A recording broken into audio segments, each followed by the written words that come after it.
حسینی نہیں ہوتا ہے، بلکہ ضرورت پڑے تو حسین کا کردار اپنانا ہے، ضرورت پڑے تو کربلا کا ماحول پیدا کر دینا ہے، تاکہ جو بھی ہو جائے لیکن نبی کی شریعت کو ختم نہیں ہونے دیں گے، نبی کی شریعت کو اور کسی کو انگلی اٹھانے نہیں دیں گے۔ اللہ اکبر۔ لیکن آج مسلمانوں کے حالات یہ ہے، میں آج کئی دنوں سے ہر تقریر میں اپنی یہ بات ضرور رکھنے کی کوشش کر رہا ہوں کہ ابھی کئی دن پہلے ایک جلسے میں ایک نقیب نے ایک شعر پڑھا، یہ دیکھیے ہماری جماعت کے بڑے قابل اور بڑے ماہر فن عالم دین حضرت علامہ شاہد صاحب قبلہ ادھر بیٹھے ہیں، حضرات محترم ہمارے نقیب اہل سنت حضرت حسان صاحب بیٹھے ہیں، پورا ذمہ دار اسٹیج ہے، علماء کرام سے کھچا کھچ بھرا ہے۔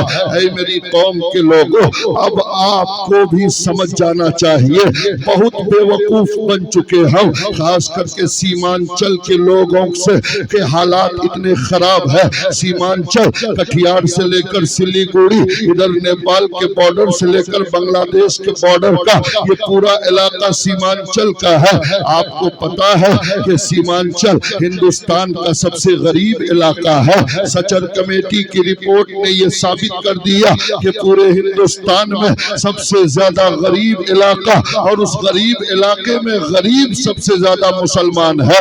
کون ایسا گھر ہے جس کا بچہ جس کا بچہ دلی، ممبئی، پنجاب، سکم میں جا کر کام نہ کرتا ہو؟ میں کبھی بس سے گزرتا ہوں، اسلام پور سے بس خالی آتی ہے، رام گنج میں آ کر پوری بس بھر جاتی ہے۔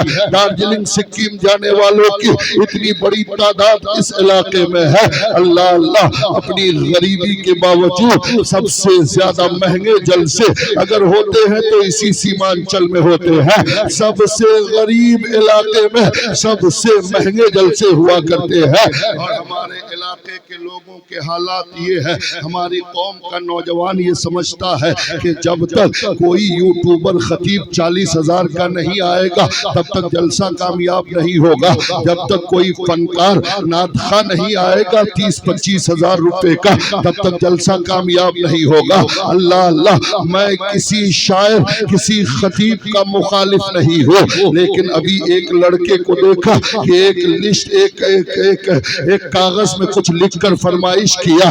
میں یہ کہتا ہوں، چاہے وہ حسان رضا ہو، چاہے وہ اسد اقبال ہو، چاہے محمد علی فیضی ہو، جتنے بھی شعراء ہیں ہندوستان کے، جسے چاہو بلاؤ، لیکن آپ یہ مت لکھا کیجئے کہ ہمیں یہ سنائیے وہ سنائیے۔ اللہ اللہ، سنی ہوئی چیز دوبارہ سننا چاہتے ہو، جبکہ انسان کا ذوق ایسا ہوتا ہے کہ ایک چیز اگر لگاتار 2 دن کھایا تو تیسرے دن وہ چیز بدل دیتا ہے آئٹم۔ وہ 2 دن تک گوشت کھایا تو سبزی کھانے کا من کرتا ہے، 2 دن تک سبزی کھایا تیسرے دن گوشت اور مچھلی کھانے کا من کرتا ہے۔ لیکن عجب ذائقہ ہے ہمارے علاقے کے لوگوں کا، یوٹیوب میں وہی کلام سنتے ہو، لائیو میں بھی وہی کلام کئی جگہ سنا، پھر اسی کلام کی فرمائش کیوں؟ 25,000 نہیں 25 لاکھ کا شاعر بلاؤ، لیکن دعوت دیتے وقت اسے یہ کہو کہ پرانے کلام نہیں سنیں گے، 25,000 دیں گے تو نیا کلام بنا کر لانا۔ اللہ اکبر۔ لیکن ذوق ایسا ہے جو بار بار سنا اسی کو سننا چاہتا ہے۔ مجھے آپ کے ذوق سے بہت زیادہ اختلاف ہے۔ حضرات محترم، 40,000 کا خطیب اگر آتا ہے یقیناً بلاؤ، لیکن دعوت دیتے وقت اس کو ٹاپک اور عنوان دو کہ حضرت آپ یوٹیوب والی تقریر آ کر مت کر کے جائیے، بلکہ وہ بولیے جو ہمارے علاقے کو ضرورت ہے، وہ بولیے جو ہمارے معاشرے کو جس کی ضرورت ہے، وہ بولیے جس کی ضرورت رام گنج علاقے کے مسلمانوں کو ہے۔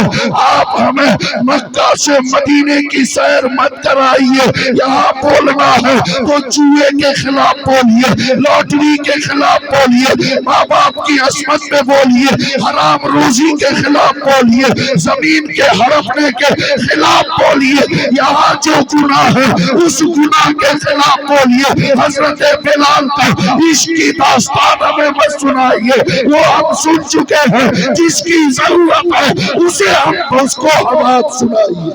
نعرہ تکبیر! ارے بولیے نعرہ رسالت، نعرہ رسالت، مسلک اعلی حضرت تعلیمی بیداری کانفرنس، مفتی فیروز عالم مصباحی شان خطابت، مدرسہ جامعہ ثانیہ اسماء للبنات علماء اہل سنت شان خطابت۔ یہاں پورا سماج سر سے پیر تک سود میں ڈوبا ہوا ہے، اور ہمیں آ کر سناتا ہے کہ حضور مکہ سے مدینہ جا رہے تھے، مکہ سے مدینہ جا رہے تھے، غار میں آپ چھپے، مکری نے چالا تنا، کبوتر نے انڈا دیا۔ حضرات محترم، یہ روایت اپنی جگہ درست ہے، ہمارا ایمان ہے اس پر، لیکن ضرورت اس وقت جو ہمارے علاقے کو ہے، آپ وہ بات کہیے۔ آپ کو پیاس لگی ہے، میں آپ کو کھانا پیش کروں تو یہ بے وقوفی ہے۔ جس چیز کی ضرورت ہو وہی چیز ہمارے ذہنوں پہ آنی چاہیے، تاکہ عمل کے ذریعے ہماری آخرت سنورتی ہوئی نظر آئے۔ کے لوگوں کی ایک فطرت ہے، انہیں دیشی مرغی پسند ہے، دیشی انڈا پسند ہے، دیشی مچھلی پسند ہے، دیشی گھی پسند ہے۔ اگر معلوم ہو جائے کہ رام گنج کے کسی آدمی کو پتا چلے کہ دیشی مچھلی طیب پور میں ملے گی تو یہاں سے بائک لے کر دیشی مچھلی خریدنے پہنچ جائے گا۔ اللہ اللہ، دیشی مچھلی پسند، دیشی مرغی پسند، دیشی انڈا پسند، دیشی گھی پسند، لیکن مولوی بھی دیشی چاہیے، شاعر بھی دیشی چاہیے، نقیب بھی دیشی چاہیے، پیر بھی دیشی چاہیے۔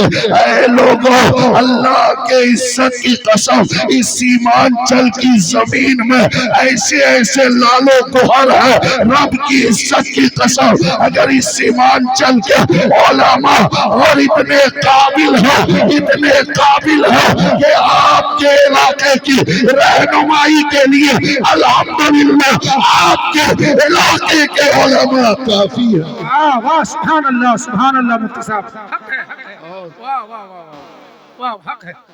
اور میں تحدیث نعمت کے طور پر کہوں کہ کل اس وقت میں حیدرآباد میں رہوں گا، تحدیث نعمت کے طور پر سمجھانے کے لیے کل 2:15 میں میری فلائٹ باغ ڈگرا سے ہے۔ کل میں اس وقت حیدرآباد میں تقریر کر رہا ہوں گا، پھر 9 تاریخ کو انشاءاللہ 12:15 پہ آ جاؤں گا۔ میں یہ اس لیے نہیں کہا کہ میں اپنی تعریف میں کہہ رہا ہوں، بلکہ اس لیے کہ آپ جن علاقے کے مولویوں کو گھاس نہیں ڈالتے ہیں، آپ جن علاقے کے مولویوں کو دال اور پانی سمجھتے ہیں، یہ بھول مت کیجئے۔ رب کی عزت کی قسم، اگر آپ کے باپ کی روح نہ نکلے 12 بجے رات کو اور آپ کے باپ کی روح اٹک گئی ہے، نکل رہی ہے، نہیں نکل رہی ہے، تو 40,000 کا خطیب اور شاعر آپ کے باپ کی روح کے سامنے نہیں آئے گا۔ آپ کا وہ امام جو 24 گھنٹہ صرف 5-7 ہزار میں آپ کے یہاں 24 گھنٹہ ڈیوٹی دیتا ہے، اگر رات کو 12 بجے وہ سو گیا ہے، آپ کے باپ کی روح نہیں نکلتی، ایک فون کر دو، آپ کا امام بغیر کسی مطلب کے، بغیر کسی مقصد کے، صرف اور صرف آپ کی محبت میں نیند سے اٹھ کر رات کو 12 بجے آپ کے دروازے پہ حاضر رہے۔ نعرہ تکبیر، نعرہ رسالت، علماء اہل سنت، علماء اہل سنت، مفتی فیروز عالم مصباحی شان خطابت، تعلیمی بیداری کانفرنس۔ اور مجھے الحمدللہ میں ان خطیبوں میں سے نہیں ہوں، ریکارڈ ہو رہی ہے، ویڈیو آڈیو ہو رہا ہے، مجھے کسی چیز کا ڈر نہیں، اللہ کے علاوہ کسی سے ڈر کر باتیں نہیں کرتا ہوں۔ الحمدللہ ان خطیبوں میں سے نہیں جو آپ کی لیپا پوتی کر کے دوبارہ پروگرام کے چکر میں رہے۔ آپ مجھے دعوت کرو نہ کرو مجھے کوئی فرق نہیں پڑتا، اور آپ کی طاقت اتنی ہی ہے کہ دوبارہ آپ نہیں بلاؤ گے، اس کے علاوہ میرا کچھ بگاڑ نہیں سکتے ہو، لیکن حق بات ڈنکے کی چوٹ پر بول کر جاؤں گا، تم بلاؤ نہ بلاؤ، اس لیے کہ میرا عقیدہ یہ ہے کہ میری روزی کا مالک یہ جلسہ والا نہیں ہے، مولانا غلام موسیٰ نہیں ہے، میری روزی کا مالک مولانا شاہد نہیں ہے، مولانا حسان نہیں ہے، میری روزی کا مالک مولانا زین العابدین نہیں نہیں ہے. میری روزی کا مالک جلسہ والا نہیں بلکہ میری روزی کا مالک میرا وہ پروردگار ہے جو پتھر کے نیچے کیڑے مکوڑوں کو روزی دیتا ہے. میری روزی کا مالک میرا وہ خدا ہے جو سمندر میں مچھلیوں کو روزی دیتا ہے. ارے میری روزی کا مالک وہ خدا ہے جو ابو جہل، عتبہ، شیبہ، ابو لہب جیسے کافروں کو روزی دیتا ہے، جو فرعون، نمرود، حامان جیسے کافروں کو صرف روزی نہیں بادشاہ بنا دیتا ہے. وہ خدا مجھ غلام مصطفیٰ کو حق بولنے پر روزی کیوں نہیں دے گا؟ اور میں اپنے ائمہ کی بارگاہ میں بھی بڑے ادب کے ساتھ یہ عرض کرنا چاہوں گا کہ خبردار آپ بھی اپنے مسجد کے سیکریٹری، مدرسے کے خزانچی سے آپ کو ڈر کر باتیں کرنے کی ضرورت نہیں ہے.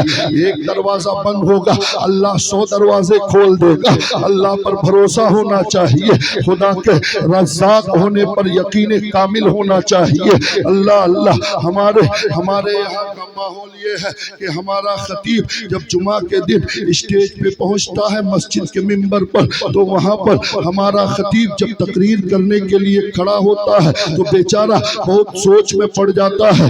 ایسا نہیں کہ انہیں تقریر نہیں آتی ہے، الحمدللہ بڑی اچھی خطابت کے ماہرین جمعہ کے دن تقریر کرتے ہیں. اور میں تو کہتا ہوں کہ جمعہ کا خطیب 40,000 کے خطیب سے بہتر ہے، اس لیے کہ اس 40,000 کے خطیب کو 2 ہی تقریریں یاد ہے.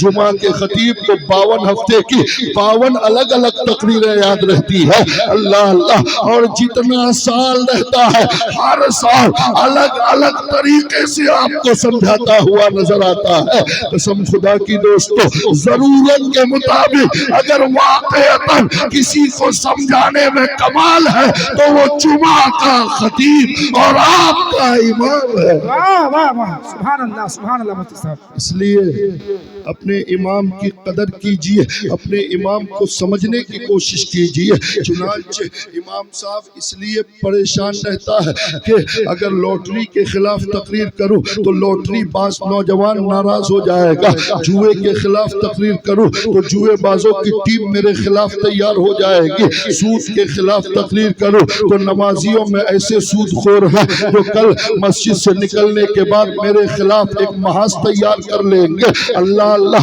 امام بیچارہ سوچ میں پڑ جاتا ہے کہ کس ٹاپک پہ تقریر کروں. اللہ اللہ، اے میری قوم کے لوگوں، اپنے امام کو اپنی طبیعت کے مطابق بولنے پہ مجبور مت کرو، بلکہ امام کو شریعت کے مطابق بولو، اس کے مطابق اپنی طبیعت بدل ڈالو، اپنا شوق بدل ڈالو. اللہ اللہ، ہمارے امام کو اپنی مرضی کے مطابق بولنے پہ مجبور مت کرو، بلکہ امام نبی کی شریعت کے مطابق جیسا بولو ویسے خود کو بدل کر اللہ کا نیک بندہ بن جاؤ. سبحان اللہ سبحان اللہ. اس لیے میری آپ سے گزارش ہے، یہ تعلیمی کانفرنس ہے، لیکن آپ کے حالات نے مجھے اس راہ پر چلنے پر مجبور کر دیا. حضرات